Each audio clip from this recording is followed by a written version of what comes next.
আমরা কমিউনিকেশন করেছিলাম যে মিস্টার জ্ঞানেশ ভারতীর সঙ্গে তাদের টিমের সঙ্গে in presence of CEO West Bengal আমরা কিছু বক্তব্য রাখতে চাই, কিছু লিখিত দিতে চাই, কিছু ডকুমেন্টস দিতে চাই এবং কিছু অভিযোগ করতে চাই। আমরা সেটা ওরা টাইম দিয়েছিলেন এবং প্রায় 40 মিনিটের ডিসকাশন মিটিং ইত্যাদি হয়েছে।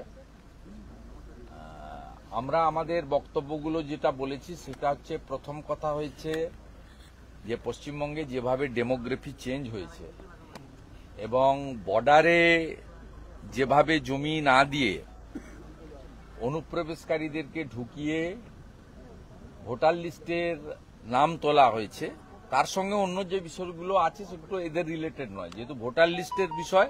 এবং গত কয়েকদিন ধরে বেঙ্গল মিডিয়া পোর্টাল এবং ন্যাশনাল মিডিয়া এবং ভীষণ অনেকগুলো সোশ্যাল মিডিয়াতে যেভাবে প্রত্যক্ষ প্রমাণ আসছে যে বর্ডারে যেভাবে লাখ লাখ পলায়ন এবং তাদের যে বাইটগুলো আপনারা দেখাচ্ছেন, কেউ বলছে 3 বার ভোট দিয়েছি, কেউ বলছে 2 বার ভোট দিয়েছি, এবং কেউ বলছে আমার খুলনা বাড়ি, কেউ বলছে সাতক্ষীরা বাড়ি, কেউ বলছে রাজশাহী বাড়ি, কেউ বলছে চাঁপাই নবাবগঞ্জ বাড়ি, কেউ বলছে দিনাজপুর বাড়ি, কেউ বলছে পঞ্চগড় বাড়ি। এই যে একেবারে এর থেকে বড় তো প্রমাণ নেই। হ্যাঁ, সামাজিক প্রকল্প থেকে শুরু করে সমস্ত ভোট দিয়েছে। লক্ষ্মীর ভান্ডার কেন পাচ্ছে তার উত্তর মমতা ব্যানার্জিকে দিতে হবে, তার উত্তর তো জ্ঞানেশ ভারতী বা মনোজ আগরওয়াল দেবে না, আমরা চাইবও না। ভোট দিচ্ছে বলছে 2 বার 3 বার করে। আমরা সেই বিষয়ে ডেমোগ্রাফি চেঞ্জের একটা পুরো ম্যাপ পয়েন্ট করে আমরা এখানে জ্ঞানেশ ভারতীকে দেখিয়েছি যে কিভাবে দেশের সর্বনাশ এই মমতা ব্যানার্জির নেতৃত্বে তার প্রশাসন কিভাবে পশ্চিমবাংলার ডেমোগ্রাফি বদলে দিয়েছে। আপনি তো ট্রু ইন্ডিয়ান, যে দলই করেন, যে ধর্মই মানেন না, আপনি আপনার দেশের এই সর্বনাশটা চান। এটা করেছে মমতা বন্দ্যোপাধ্যায় এবং তার প্রশাসন। আমরা বলেছি যে এদের নাম কাটতে হবে, সাথে সাথে হিন্দু শরণার্থী এদের নাম তোলার ব্যবস্থা রাখতে হবে। যারা সিটিজেনশিপে আবেদন করবে, আপনাদের দায়িত্ব, আপনারা কার সঙ্গে টেক আপ করবেন, কোর্টে টেক আপ করবেন না ভারত সরকারের সঙ্গে করবেন কি অন্য কি করবেন, আপনাদের দায়িত্ব। কিন্তু আমরা হিন্দু শরণার্থীদের নাম তুলতে হবে এবং অনুপ্রবেশকারীদের একটা যাতে নাম না থাকে আমরা বলেছি। এবং আমাদের তথ্য দিয়েছি যে আইপ্যাক ডিএমদের সাহায্য নিয়ে তারা, ধরুন কারোর পদবী মণ্ডল, কারোর পদবী ইসমাইল খান, কারোর পুরো নাম, তার উত্তর দিনাজপুরে, কোচবিহারে, তার সঙ্গে দক্ষিণ 24 পরগনা, উত্তর 24 পরগনা, নদিয়ার লিঙ্ক খুঁজে বের করে তা সেই বাংলাদেশি অবৈধ অনুপ্রবেশকারী তার নাম রাখার চেষ্টা করছে। আমরা কিছু তথ্য অভিযোগ সুনির্দিষ্টভাবে দিয়েছি এবং এই কাজে বিএলওদেরকে বাধ্য করছেন একটা শ্রেণীর বিডিও, মানে এইআরও এবং ডিএমরা। 3 জন ডিএম তো পূর্ব মেদিনীপুরের ডিএম, হুগলির ডিএম এবং পূর্ব বর্ধমানের ডিএম, তারা সরাসরি বিএলওদের কাছ থেকে ওটিপি চেয়েছিলেন। বিএলওরা অভিযোগ করেছেন। আমরা বিএলওদের কনফিডেন্সিয়াল অভিযোগ আজকে জ্ঞানেশ ভারতীর হাতে তুলে দিয়েছি। এই 3 ডিএম এর বিরুদ্ধে কেন এফআইআর হবে না, আমরা কনফিডেন্সিয়াল, তারা নাম ডিসক্লোজ করতে আমাদের রিকোয়েস্ট না করেছিলেন। পূর্ব মেদিনীপুর, পূর্ব বর্ধমান, হুগলির ডিএম। আমরা দ্বিতীয় পয়েন্টে বলেছি যে এখানে আমাদের মানে ডিইও পদমর্যাদার নয়, অনেক সিনিয়র হয়ে গেছে, সেই রকম লোক বিজয় ভারতী থেকে শুরু করে আয়েশা রানী গোটা ভারতবর্ষে কোথাও নেই, তাদেরকে এখনো ডিইও হিসেবে রেখেছে। এটাতে ইলেকশন কমিশন তার অযোগ্যতা প্রমাণ করছে বলে আমরা উনাদেরকেই বলেছি যে আপনি গোটা ভারতবর্ষে একই নিয়ম, পশ্চিমবঙ্গে কেন এটা মানছেন আপনি। উনি বলেছেন যে সিরিয়াস অ্যাকশন নেব। আমরা বলেছি আপনাকে রাজ্য সরকার থেকে ডেপুটেশনে লোক নিতে হবে, কে বলেছে? আপনি সেন্ট্রাল গভর্নমেন্টের এমপ্লয়ি ডেপুটেশনে নিতে পারেন। বলছে আমরা 3 জন পাঠিয়েছি আইটি থেকে, দিল্লি থেকে। আমরা বলেছি রাজ্য সরকার নন কোঅপারেশন করছে, যখন আপনি সেন্ট্রাল গভর্নমেন্টের অফিসারদেরকে ডেপুটেশনে নিয়ে সিও অফিসকে ক্লিয়ার করুন, কারণ সিও অফিসে অরুণ প্রসাদ বলে একজন অফিসারকে আপনারা দিয়েছেন, যিনি মনোজ পন্থের ফোন থেকে ফেস টাইমে মমতা ব্যানার্জির সঙ্গে ডেলি কথা বলছে। আমার কাছে ডকুমেন্ট প্রমাণ আছে। আমি যেদিন মিট করেছিলাম সেদিন মনোজ আগরওয়াল এবং আমি, জগন্নাথ চ্যাটার্জি, সঞ্জয় সিং মিট করেছিলাম। সেদিন পানিক্কর ছিলেন, হরিশঙ্কর পানিক্কর এবং সিও। সেই দিনই সন্ধ্যাবেলা বিকেলবেলা নবান্নতে মনোজ পন্থের ফোন থেকে মমতা ব্যানার্জির সঙ্গে 20 মিনিট অরুণ প্রসাদ কথা বলেছেন। আমি তথ্য তুলে দিয়েছি ইলেকশন কমিশনারের হাতে, মানে ইলেকশন কমিশনের হাইয়েস্ট অফিসারের হাতে। আমরা অভিযোগ করেছি যে আপনারা কেন এদেরকে এত ইন্ডালজেন্স দিচ্ছেন, কি কারণটা কি? 4 জন ডেপুটি ম্যাজিস্ট্রেট পর্যায়ের লোককে সাসপেন্ড করতে বাধ্য হলো, কিন্তু তাদের বিরুদ্ধে এফআইআর হলো না কেন? পরবর্তীকালে রাজারহাট নিউ টাউন এবং নন্দকুমারের, রাজারহাট গোপালপুর এবং নন্দকুমারের আরো 2 জনের বিরুদ্ধে সেম অভিযোগ থাকা সত্ত্বেও সাসপেন্ড হলো না, এফআইআর হলো না কেন? কারণ জানতে চেয়েছি। আমরা অভিযোগ করেছি 5700 বিএলওর ব্যাপারে আপনাদের 1.1 থেকে 1.54 গাইডলাইন ভায়োলেশন হয়েছে। মাত্র 300 আমাদের প্রপোজাল অ্যাডজাস্ট হয়েছে। আমাদের বাকি 5400 প্রপোজাল যদি রিজেক্ট হয়ে থাকে, কি কারণে রিজেক্ট করেছেন? Case to case compliance report আমাদের দেওয়া হয়নি কেন? আমরা সবচেয়ে বড় পার্টি, ন্যাশনাল পার্টি, আমাদের কেন দেওয়া হয়নি আপনাদের জানাতে হবে।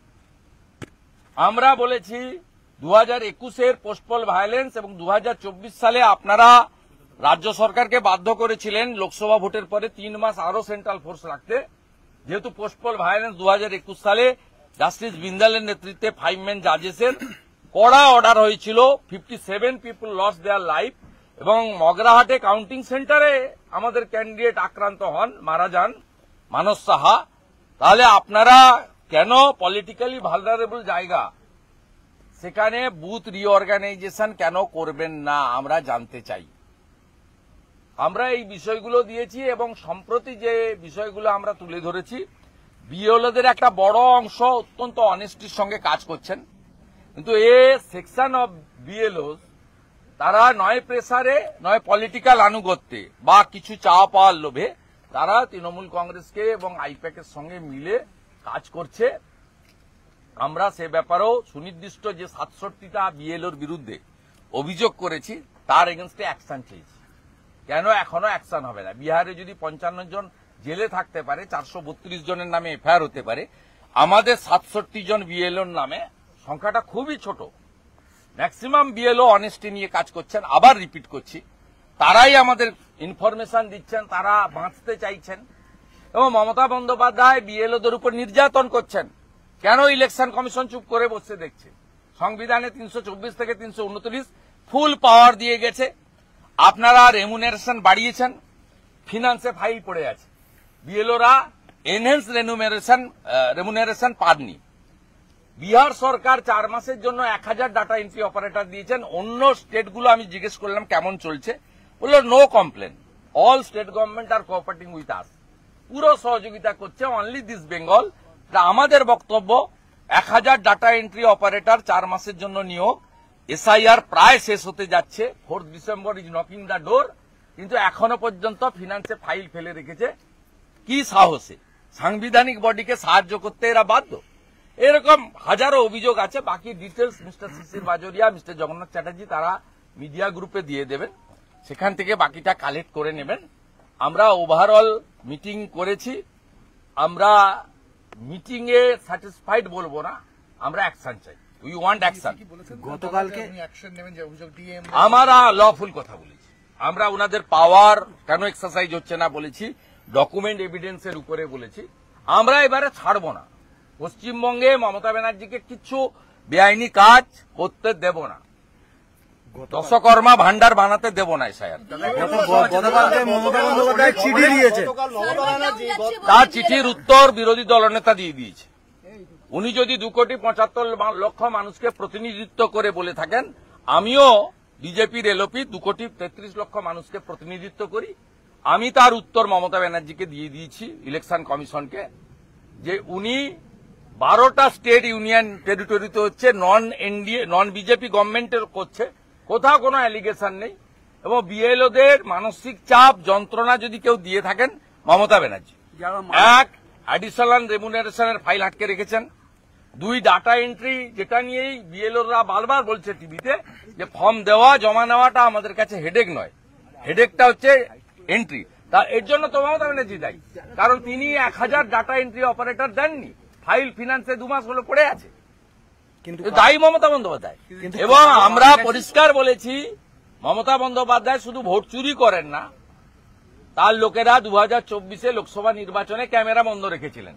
7 দফাতে প্রত্যেক দফায় 4000 করে ক্যামেরা বন্ধ রেখে মৃত ভুয়া ভোটার ভোট দিয়েছেন। 7 দফার সুযোগ নিয়ে মালদায় যে ভোট দিয়েছে, কোচবিহারে সে ভোট দিয়েছে, কোচবিহারে যে ভোট দিয়েছে, কলকাতায় সে ভোট দিয়েছে, সে আবার ডায়মন্ড হারবারে গিয়ে ভোট দিয়েছে। কালকের চিঠিতে মমতা ব্যানার্জি লিখেছেন, মমতা ব্যানার্জি চিঠির উত্তর এলওপি দিয়ে দিয়েছে। মমতা ব্যানার্জিকে নিয়ে এত কথা বলার কোনো দরকার নেই। ডিজিটাইজেশনে সার্ভার ডাউন যাচ্ছে, উনি না ডাউন যাচ্ছে কেন, তার উত্তর টেকনিক্যাল লোকরা বলবে। আমরা সেই কারণে বলেছি যে ইলেকশন কমিশন তার নিজস্ব সেটআপ তৈরি করুক। কোথাও লেখা নেই স্টেট গভর্নমেন্ট থেকে কর্মী নিতে হবে। দাদা অনেক বিএলও মারা গিয়েছেন, 2জন বিএলও মারা গেছেন, একটা অভিযোগ হচ্ছে চাপ এসে গেছে এসআইআর এর, এত চাপ। কে মারা গেছে? 2জন বিএলও তো মারা গেছেন। তা আগের বার যেটা মারা গেছে তো আমি জেনেছি জয়েন্ট ভিডিওর জন্য মারা গেছে। তো মমতা ব্যানার্জি উত্তরবঙ্গে একজন মারা গিয়েছেন কে? পরশুদিন। ওইটাই তো বলছি। আচ্ছা, আর কালকে কোচবিহারে তো অ্যাক্সিডেন্ট। সব চালিয়ে যান না এসআইআর বলে। দাদা কে না বলেছে চালিয়ে যান।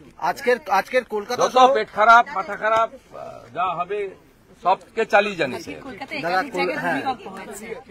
আজকের আমি কি বলবো? কয়লাকাণ্ডে আজকের ইডির রেড হচ্ছে, খুবই দরকার। কয়লাকাণ্ড তো চলছে, পশ্চিমবাংলায় চলছে। সবচেয়ে বড় বেনিফিশিয়ারির নাম হচ্ছে ভাইপো। সিবিআইও রেড করছে বেশ কয়েকটি জায়গায়। রেট ফেট আমরা বিশ্বাস করি না, ধরে ঢুকিয়ে দিন ভিতরে। রেট তো অনেকদিন ধরে।